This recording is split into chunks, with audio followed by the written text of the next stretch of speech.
Hai bro, welcome to my guys. Santai-santai aja gitu loh. Ini kita beda nih hari ini. Empuk ini ya. Waduh, lumayan ya.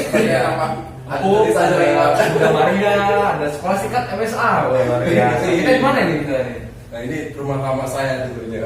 Boleh lah sedikit cerita ya. Boleh, silakan. Ini rumah lama saya dulu, ini bersama teman, ini kakak tingkat saya. Oh, Nanti kita kenalin dia namanya siapa. Iya ya. Asal dari mana. Kemudian konten hari ini kita akan membahas apa nih? Pertanyaan ya, ada yang bertanya tahap-tahap calon imam itu seperti apa gitu kan? Penting ini ya. Boleh, akan kita bahas ya. Ya kurang lebih begitu. Nanti walaupun ini nggak terlalu detail-detail amat karena kita nggak mengadakan aksi panggilan. Aksi panggilan itu sudah banyak yang mengadakan ya. Bahaya kalau kita mengadakan aksi panggilan. Iya, nanti jadi aksi panggilan awam, bahaya. Jangan, nggak boleh. Oke. Langsung aja nih. Ya, kita memperkenalkan dulu. Frater mungkin bisa memperkenalkan namanya, ya usia, status, ya. Lebih baik, nama saya Frater Vicky, asal dari Flores, tepatnya di Ende. Jadi kalau teman-teman lihat khasnya dari Ende itu pasti ada satu wisata yang paling menarik. Wah, Kalimutu ya. 3 warna, jadi kalian kalau ke sana langsung menjadi 3 warna, bisa menikmati ya. Oke.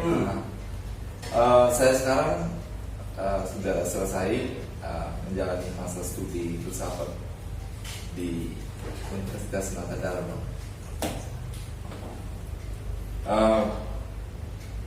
Tahap-tahapnya mungkin Frater.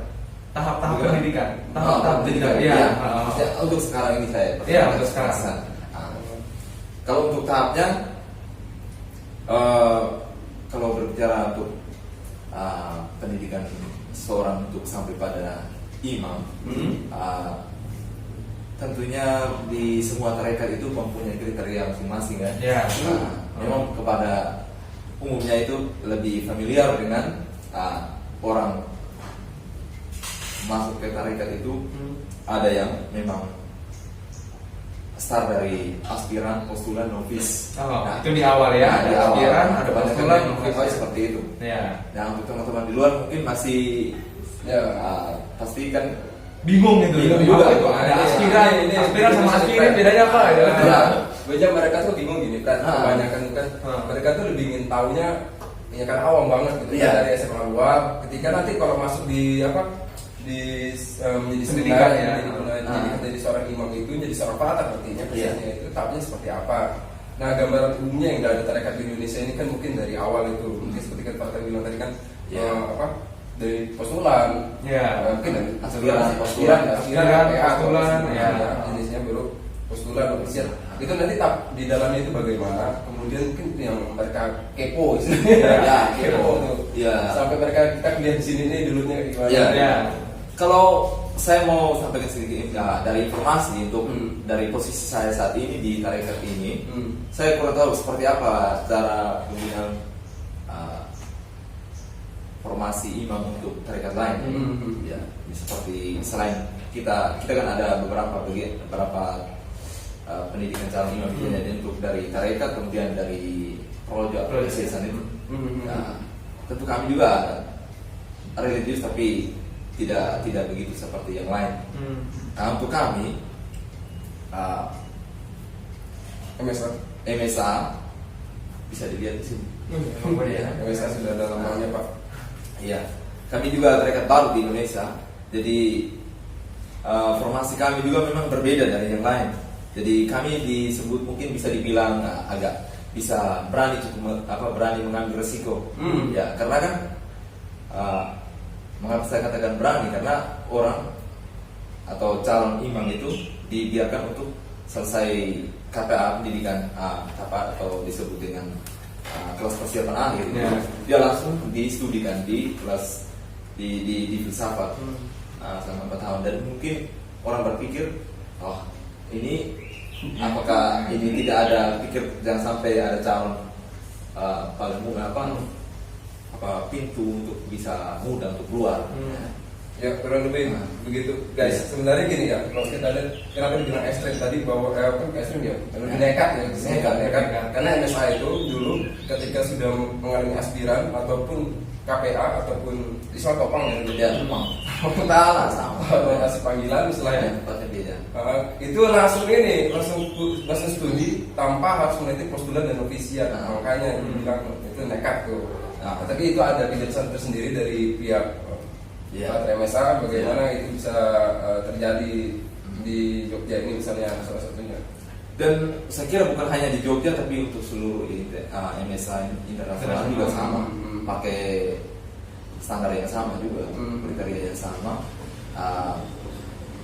Akhirnya kita juga di sini juga kadang-kadang orang bertanya seperti itu juga kadang-kadang meskipun tidak hanya awam ya, kaget juga begitu ya. Tapi bahkan yang teman-teman mereka lain juga kaget, kok bisa begitu ya? Kamu tidak takut nanti kalau seandainya calon memilih untuk keluar itu kan sangat mudah sekali karena tidak ada ikatan apa-apa. Ya silakan. Jadi intinya bahwa bagi kami itu sesuai dengan semangat spiritual kami, serikat kami itu lebih ke menyelamatkan panggilan ya. Jadi jadi kami bukan karya kami lebih ke formator, jadi untuk mendidik mendidik seorang itu menjadi calon imam, menjadi imam.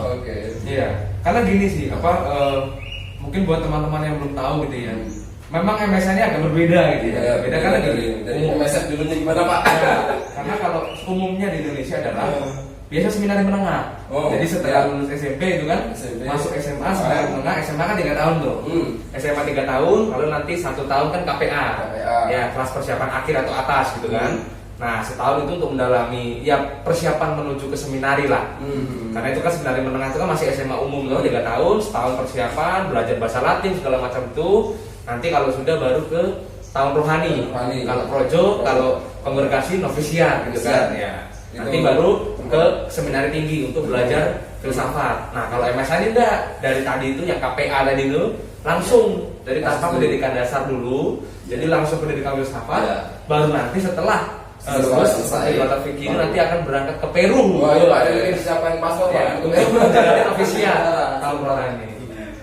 Jadi memang agak berbeda. Jadi untuk SMA memang ada yang di kami juga ada SMA yang dari SMA luar kemudian dari seminari.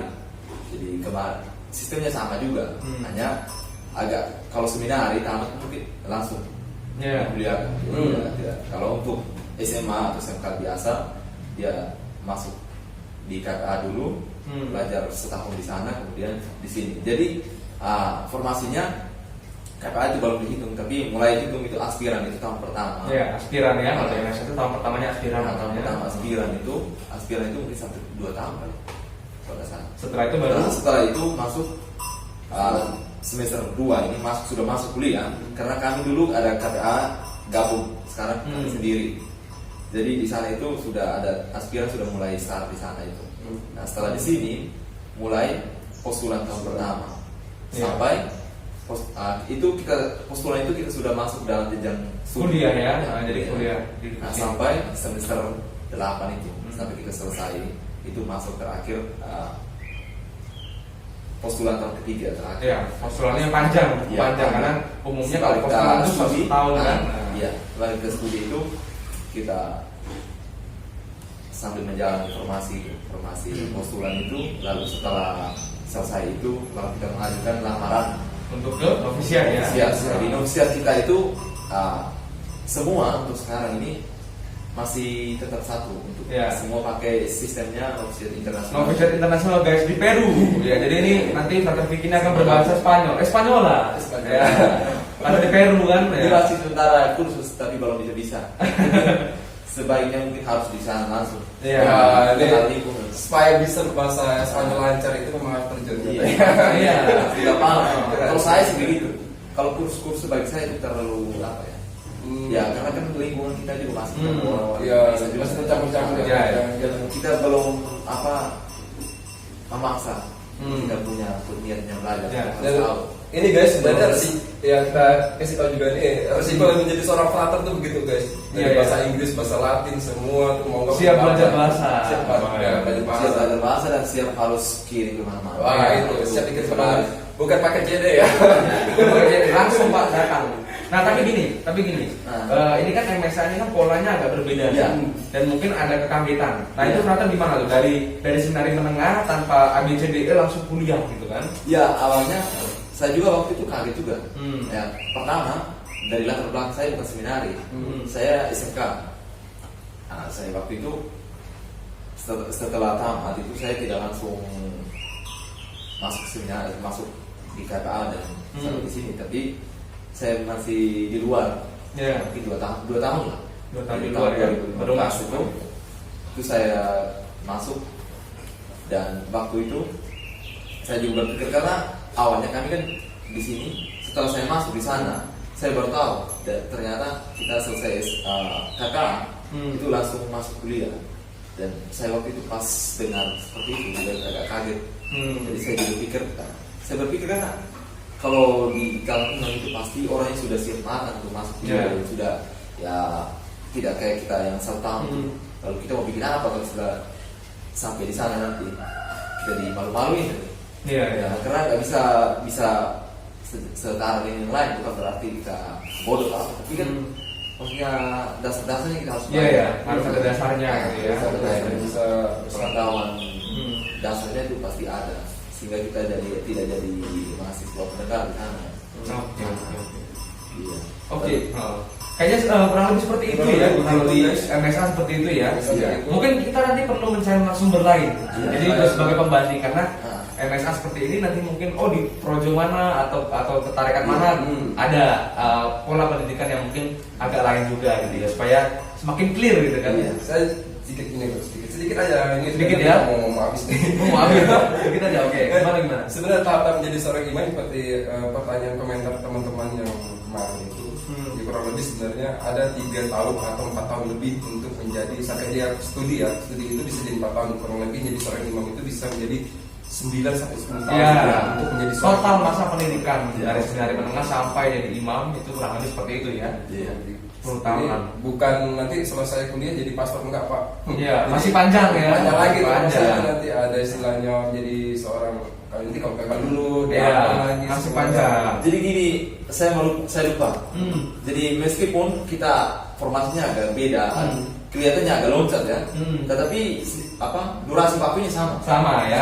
Sama. Iya, karena Jadi, memang tidak mungkin sangat singkat ya. Tidak sangat mungkin. singkat. Oke. Jadi waktunya sudah sama, kurang lebih 12 tahun ke atas. Ya, Iya. sama malumnya seperti Indonesia Iya. punya pak ya. Ya, intinya adalah menjadi imam itu perjalanan panjang, guys. Iya, panjang itu nikmati dulu. Iya. Nikmati dulu. Itu yang angkut-angkut kepala tuh nikmati. Ya, akhir-akhirnya ada di belakang kita nanti mungkin bisa kapan-kapan kita wawancara juga ya. Oke. Gitu. Kayaknya sekian dulu ya. Sekian dulu Ya, ya. kita mau ngobrol yang lain soalnya. Ya. Yang tidak boleh diketahui kalian. Oke, Pom. Iya. Oke guys, thank you. Terima kasih banyak. Jangan lupa like, subscribe, dan share video ini. Terima kasih teman-teman. Dadah. Sampai jumpa.